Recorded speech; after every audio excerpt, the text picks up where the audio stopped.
Now, punta na si Tito Soto. Unsa man na siya, og ikaw may pabuton, kanang niingon nga forthwith, ubos sa atong konstitusyon, ayang pagsabot kay immediate.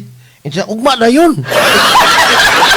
Paskan timinga ang Korte Suprema, niingon bitang Korte Suprema nga dili, oy, nyor, dili in tao na ingon na immediately, diha dayon, immediately after, no, ang Senado gihatagan o higayon nga sila'y magbuot kung isugod nila basta makaplastar na. Matay, Tito Soto, murag wa na mo paluwa pa rin na uwaw. Bisan gani sa social media. Kasi mo, titiko, tingapil-apil mo. Kaya nga no, wala, dili ko abogado. Hapit, maabugago. Kana bitong, mag-apil-apil ka, nga no, lima kag, ako mga amigo gani nga, sus, mo, kot-kot pa ng mga kuwas konstitusyon, murag yung abogado sa mga ukoya.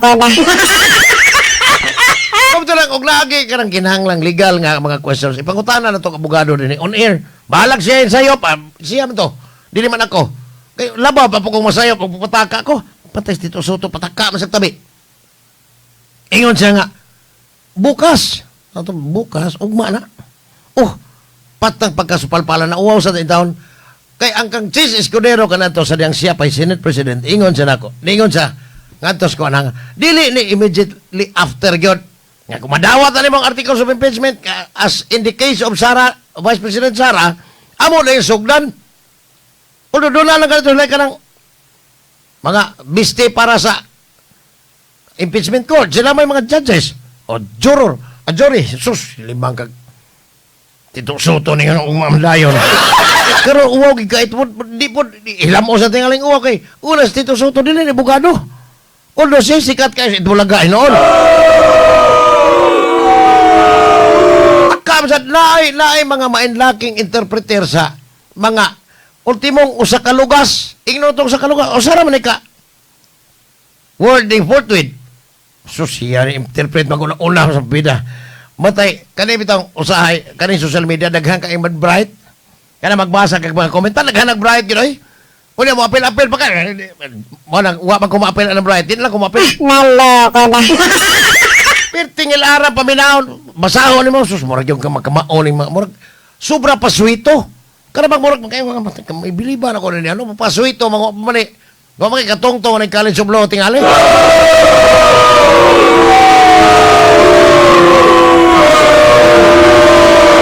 Boss Glenn. Dili ni kamang.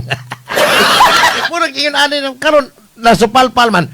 Nagihilam usa na pog tamas ginawas dito Sotos pagsaway. Magkayong ganong si Jesus Escudero yang katong kang Jesus Escudero kana atong siya pa Senate President siya ni supak sa giingong forthwith kay mo bitaw lang naabot yung Korte Suprema mo nang gihukman sa Supreme Court karon nga kaning inyong gihimo dili ni magpasabot nga diha dahil sugdan kay kanang giingong immediately or forthwith so wa dili man na mo ilitra diha ipasabot oy ang Senado mo'y magbuot kay ilaha man ang diskresyon. Unya daghan man kay itong mga amigo nga mas makamao pa na Supreme Court karon di na supalpal mo tanan. Dili lang kay uwaw kayo. Gawas nga uwaw ang iyahang kang reputasyon sa kinatibuk ang mga Pilipino. Apel lang international committee kanang community sabot man ani. Ano bang klase? What kind of Senate President do you have? What kind of Senate President do you have like Tito Soto? Nakakahiya naman. Wow kayo. Muna, ang atong imong tan-awon ang gihimo sa mga senador kani ato during the time of Senate President Jesus Escudero. Sakto siya. Si Tito Soto, nauwaw siya.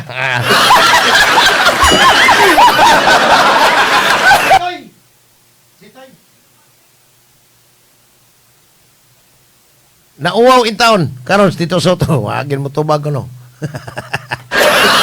Puro-puro ganay. Ben karon. Mau lagi? Sige lang. Si Jaime Paglinawan. Try daw. Basi mo tubag. Napo ni wage increase sila. Or, sa mo, tas Attorney Roy Boy na pe. Dole, dili po to.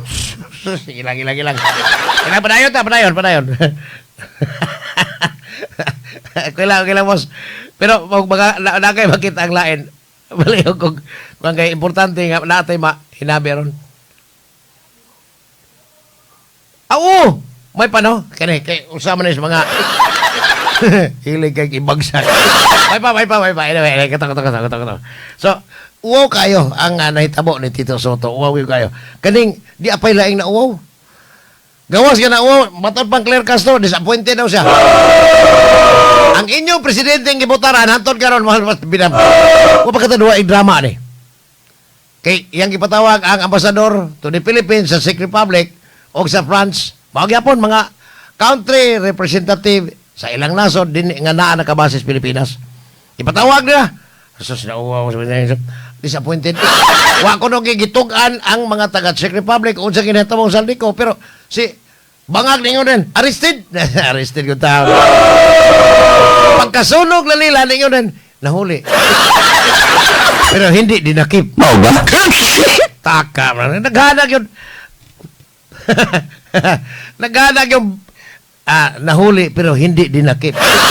Iwan ko lang sa pinaka bantugan o ambungan nga international boxing judge, nahuli ba kaya o hindi dinakip?